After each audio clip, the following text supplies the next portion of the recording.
So, hello guys! Dahil si Kenji na ang nag-video ng aming vlog na ito, ngayon ako naman ang magvo-voice over. Ayan. Nasa Pure Gold kami niyan guys. Hindi ko na lang tutukuyin kung saang lugar saang branch ng Pure Gold ito dahil mamaya may chichika ko sa inyo about sa Pure Gold na to.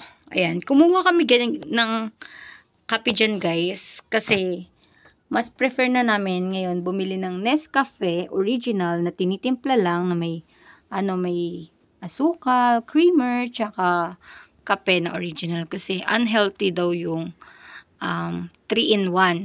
Yung nabibili na guys na titimplahin na lang mga ganun. Hindi na ako magbabanggit ng brands pero kasi may favorite akong brand. Tapos, yun lalagay yung lagi kong binibili, yung templado na, yung titimplahin na lang, ganun. Pero, kasi, simula nung nalaman ko na unhealthy siya, hindi ko na siya tinimpla. And, paminsan-minsan, tumatakas din tayo, ganyan. Pero, mas madalas na yung pagtitimpla namin dito sa bahay ng ganun. Ng sukal, kape, tsaka creamer na lang. Para, hindi rin tayo singilin pagdating ng araw. Ayan. So, ayan. Nakakahuwa na kami dyan ng asukal. Titignan na lang namin yung presyo. Kung magkano. Kasi dalawa yung brand dyan, guys, na nakuha namin. Titignan namin kung alin yung mas mura. Yung isa ba or yung isa. Kasi guys, tumitingin pa rin kami sa presyo. Ayan. Ayaw gumana ng barcode. Kaya hinintay pa namin lumabas. Ayan, mas mura yung isa guys. Kaya go na kami doon.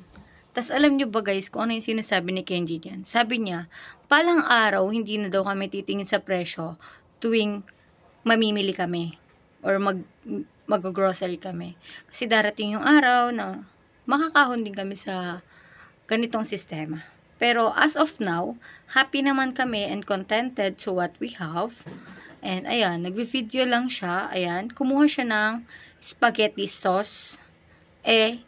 Kinuha niya malaki. Pero ang konti na lang kasi ng pasta namin nun sa bahay. Kaya yung maliit na lang kinuha ko. Ayan.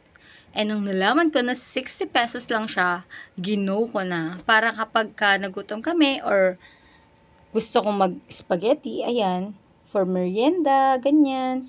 Ayan. Yan yung kinuha ko. And, nung niluto ko naman guys, sakto lang talaga yung sauce. Ayoko rin naman kasi na masyadong masos kasi nakakaumay na siya. Gusto ko yung saktong pasta, saktong sauce. Diba? Ganun. So, ayan, nag-iikot-ikot kami niyan kasi inaalala namin kung meron pa ba kaming nakalimutan. Kasi minsan guys, alam niyo yung parang hindi ka mapakali, parang ayaw mo pang umuwi. Yun pala, may nakalimutan ka. Ayan, nag-iisip ako niyan kung ano yung nakalimutan namin. Kasi marami-rami na rin kami nabili bago kami mag-vlog. Nagtingin-tingin na kami, baka may makalimutan kami. Especially yung mga toiletries na gagamitin namin pang araw-araw, ganyan. So, ayan. Ayan, balibag ng chichirya ang bebelabos mo. Pero kasi ako mapili ako sa chichirya guys. Tsaka depende sa trip ko yung chichirya na bibilhin ko. Pag ayoko ng maalat, nag-go ako sa mga matatamis. Ayan, pinakita ko yan guys sa inyo. Kasi before, nung elementary ako, ampagan namin yung magkakaibigan. Para lang makakain kami niyan. Ano yan? Lumulobo yan guys kapag pinirito nyo sa mantika. And dyan nabuo yung pagkakaibigan namin guys sa ganyan kaliit na pack ng chichirya na pinapalobo, ganyan. Basta guys, sobrang sobrang affordable yun para sa amin. Favorite namin yun magkakaibigan. Ayan. Ayan, tingin-tingin lang kami, baka may magustuhan. At pag may nagustuhan naman kami guys, kinukuha na agad namin para hindi na kami magtagal. Ayan, pinabalang niya yung, tsaka niya hinagis yung chichirya. 'Di ba? Ang loko. Kitang-kita sa camera. Ayan, ang cute guys nung tawag dyan, coin purse. Galing yan sa friend ko, kay Andrea Sidon. Special mention, taray. Ayan. Lakad-lakad, tingin-tingin pa, baka may nakalimutan. So far kasi guys, nung nag-video kami, ang kulang na lang dyan guys, yung mga toiletries, yun talaga yung kulang. Pero, ang sabi ko kanina, yun ang inuna namin. Pero yun talaga yung kulang dyan, guys. Halimutan ko lang. Naghahanap ako dyan ng sabon. It's either Dove, Kojic, or Silka. Yun lang naman yung favorite kong sabon, guys. Kasi doon ako hiyang. Kasi tumigil lang ako sa Kojic, guys. Kasi ang dalas namin sa initan ngayon. Pag college kayo, guys, bawal nang umanga kahit mainit. O, di ba? Nagpapakit pa yung Junakis ko. O, pak. Paayos-ayos ang buhok ng damit. Ayan. O, ha? May padila pa. Ayan. Nahanap na ako ng sabon ko dyan. Kaso, nag-iisip pa din ako kung alin yung sabon na gagamitin ko. Yung blue ba na Dove or yung pink na Dove. But the end of the day, napunta pa rin ako sa pink na Dove.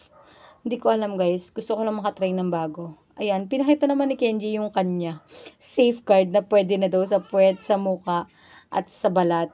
Kasi, si Kenji walang kaarte-arte yan sa sabon. Basta may sabon na safeguard dyan, okay na yun sa kanya. Kasi yun yung may favorite niyang brand ng sabon, Safeguard. Ayan.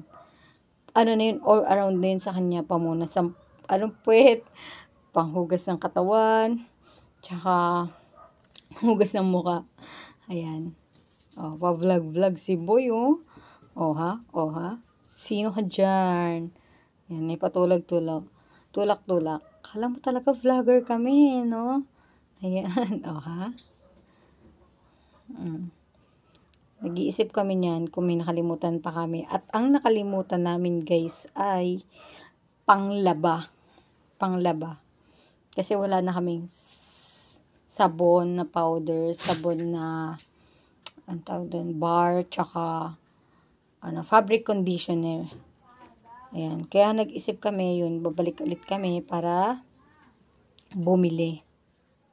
Kasi hirap na hirap talaga kami mag-isip, guys. Kasi hindi kami naglilista. May madampot lang kami. Pero guys, nagtatansya pa rin kami ng budget. Kasi, syempre, mahirap na pag wala kang budget.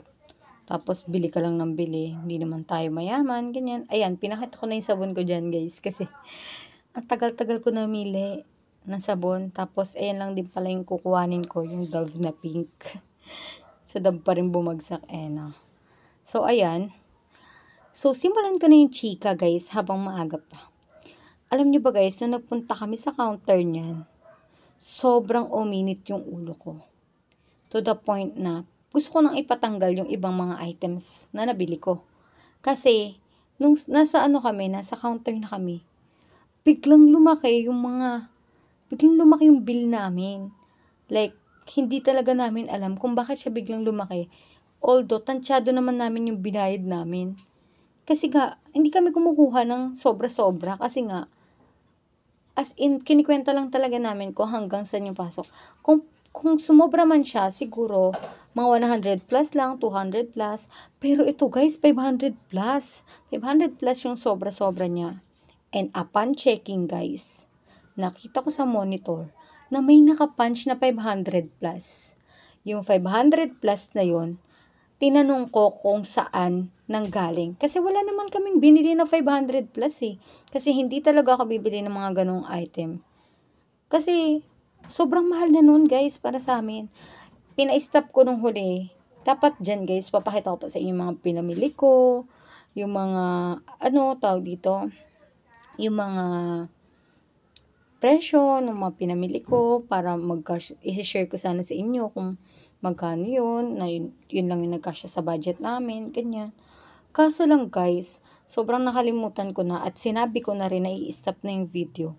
Kasi gusto ko na makipag-usap niya. Nakipag-usap ako. Tapos, natanggal naman guys. Natanggal naman yung 500 pesos. Kaso lang kasi, what if yung ibang bumibili is hindi naman nag-check ng resibo? Tumiming lang sa akin na mahilig ako mag-check ng price. Tapos, paano naman yung mga hindi nag-check ng price? Tapos, hindi nila alam may nakapunch na pala. 'Di ba? Yun lang yung gusto kong ipaalam sa inyo. Yun lang guys.